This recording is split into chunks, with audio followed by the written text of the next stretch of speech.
गंगा दशहरा 2025 कब है? जाने सही तिथि, महत्व और गंगा का धरती पर अवतरण की पौराणिक कथा।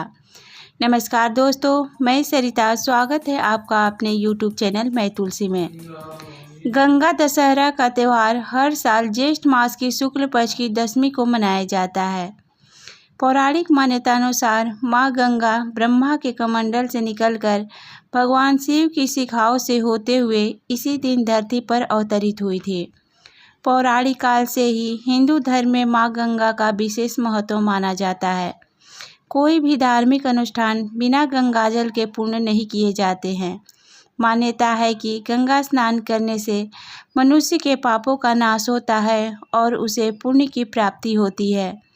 पुराणों के अनुसार गंगा दशहरा के दिन गंगा नदी में स्नान, दान, ध्यान करने से मनुष्य को कई भौतिक सुखों की प्राप्ति होती है और पाप कर्मों से मुक्ति मिलती है। तो आइए जानते हैं साल 2025 में गंगा दशहरा कब है। हिंदू कैलेंडर के अनुसार गंगा दशहरा ज्येष्ठ मास के शुक्ल पक्ष की दशमी तिथि को मनाया जाता है और अंग्रेजी कैलेंडर के अनुसार यह साल 2025 में 5 जून को मनाया जाएगा। ज्येष्ठ मास की शुक्ल पक्ष की दशमी तिथि प्रारंभ होगी 4 जून 2025 को रात्रि 11:54 पर। ज्येष्ठ मास की शुक्ल पक्ष की दशमी तिथि समाप्त होगी 6 जून 2025 रात्रि 2:15 पर। नक्षत्र होगा हस्त नक्षत्र। हस्त नक्षत्र प्रारंभ होगा 5 जून सुबह 3:35 पर। हस्त नक्षत्र समाप्त होगा 6 जून सुबह 6:34 पर। गंगा दशहरा अमृत सिद्धि योग सुबह 9:14 तक है। इस योग में स्नान ध्यान करने से साधक को अक्षय फल की प्राप्ति होती है। गंगा दशहरा के पर्व का हिंदू सनातन धर्म में विशेष महत्व बताया गया है। कहा जाता है कि इस दिन स्नान, दान और अनुष्ठान करने से व्यक्ति को अनेकों यज्ञ के बराबर पुण्य फल की प्राप्ति होती है।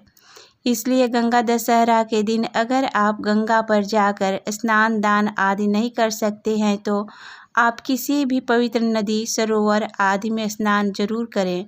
ऐसा करने से आपको पुण्य फल की प्राप्ति होगी और आपके कई जन्मों के पापों से आपको मुक्ति मिल सकती है।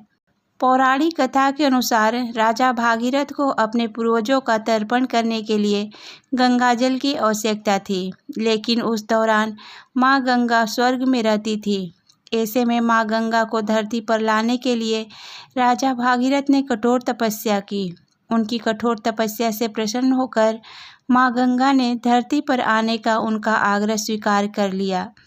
लेकिन परेशानी की बात यह थी कि माँ गंगा का वेग इतना तेज था कि उनके धरती पर आने से कोहराम मच जाता और दुनिया तबाह हो जाती।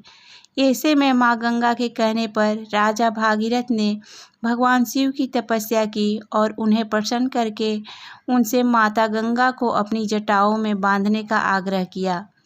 राजा भागीरथ के अनुरोध पर भगवान शिव ने माँ गंगा को अपनी जटाओं में स्थान दिया। कहा जाता है कि लगभग 32 दिनों तक माँ गंगा शिव जी की जटाओं में बहती रही। इसके बाद ज्येष्ठ शुक्ल दशमी तिथि को भगवान शिव ने अपनी एक जटा खोली, जिससे माँ गंगा का धरती पर आगमन हुआ। इसलिए माँ गंगा का एक नाम भागीरथ पड़ा। तो दोस्तों, उम्मीद करती हूँ मेरे द्वारा बताई गई जानकारी आपको पसंद आई होगी।